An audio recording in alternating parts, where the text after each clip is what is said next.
Tonight, a heartbroken mother and father are left with only memories and questions. Their son, a bright, loving young soldier with a big smile and a bigger dream, died during training at Letterkenny Army Depot. His family says they know very little about what happened, and now they're pleading for answers, accountability, and change.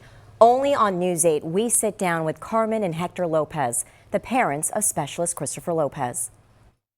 I, Christopher Lee Lopez, do solemnly swear or affirm do solemnly swear that I will support and defend that I will support and defend the Constitution of the United States. the Constitution of the United States. Please, Lord, don't let it be my son. Please, God, don't let it be my son. Full of life and known for having the biggest smile in the room, She's full. You gotta pull it more. Christopher Lopez loved good food. He loved feeling free, especially on his motorcycle. His parents, Carmen and Hector, say Christopher always knew he wanted to serve his country. My son said, Mom, these people here is hanging on the pole has made it possible for me to serve the Army. I'll never forget that part. And he said, maybe someday my flag will be hanging there.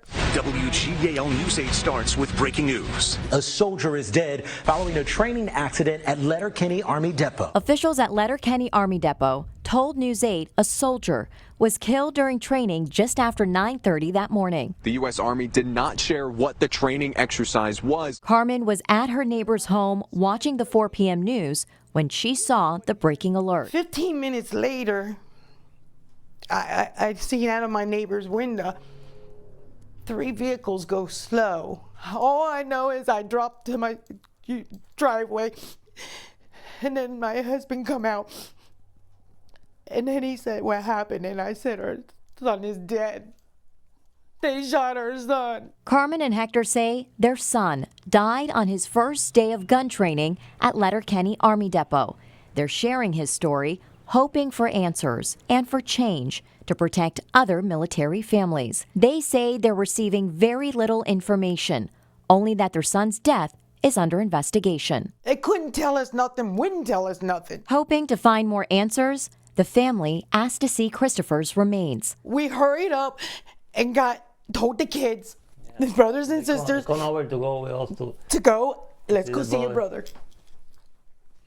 When we got there, my daughter, his twin sister, got there first. Christopher was a twin. He and his sister Kiera, born just 2 minutes apart. Happy birthday, I love you. And for 18 years, they were best friends. Without even opening it. Doing everything together. And I remember when he did his training, his twin sister was going to sign up.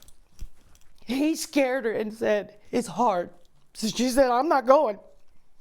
I'm glad she didn't go. Devastation and shock when they saw an American flag draped over Christopher. The hardest part is you see your son through a glass window. You can't touch him. The Army posthumously promoted Christopher to specialist. Hundreds attended his funeral. His remains, cremated, now rest inside his family's home. Outside of their home, an honor flag flies high, just as Christopher always hoped it would. I made sure at least have somebody help me to get his flag up there. I wanted what my son wanted because our son shouldn't have never been taken from us. A month later, still without answers, the family received and asked to record a call with the Assistant U.S. Attorney for the Middle District of Pennsylvania. I've seen no evidence thus far that anybody intended to kill Christopher.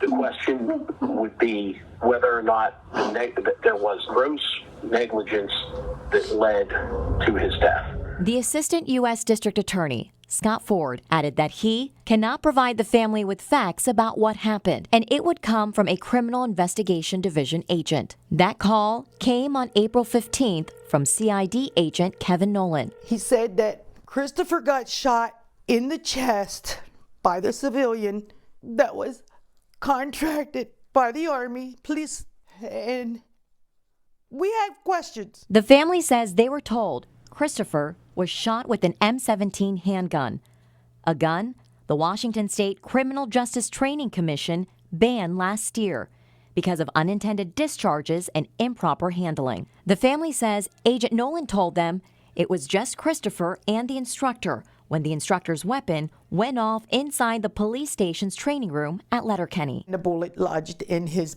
spine. That's what killed him. That's what we were told. Why is the guy loading and unloading and teaching my son the gun in a building? Where was everybody else? Why didn't our son have his vest on? This is a picture of Christopher's vest. He sent this picture of his gear to his mom from Letterkenny. The family says the Criminal Investigation Division told them the instructor is under investigation and the gun sent to a lab in Georgia for testing to determine if it malfunctioned. Answers could take months. I want answers. All right, got it. This video from May 2nd of last year shows the last time Christopher and Kiara celebrated their birthday together. Happy birthday to you. And this Saturday would have been Christopher's 19th birthday. His family plans to release balloons in his honor, surrounded by loved ones and also members of his unit. His mom is actually getting an ice cream cake because that was his favorite. His twin sister, Kiara, will honor her brother and his love of motorcycles at the Cruise and Rally in Ocean City. And as everyone can imagine, this has been an incredibly difficult time for the family. So tonight at 11, we take you inside Christopher's room. We shared the letters, the handwritten letters he wrote to his mom during training, and we also walk you through what we've uncovered so far. That's an exclusive conversation with the funeral director, and that conversation is important because he's one of the few people who saw Christopher after his passing and before the cremation. Right. So what he observed, that's tonight at 11. We look forward to seeing that story. It's such a tragedy, and then for the parents to also deal with so many questions makes it even more difficult. And it's not the end for us either. We have been pushing the Army, the CID, and the Department of Justice to release some answers, and we'll keep you updated on that. Okay. We'll be right back.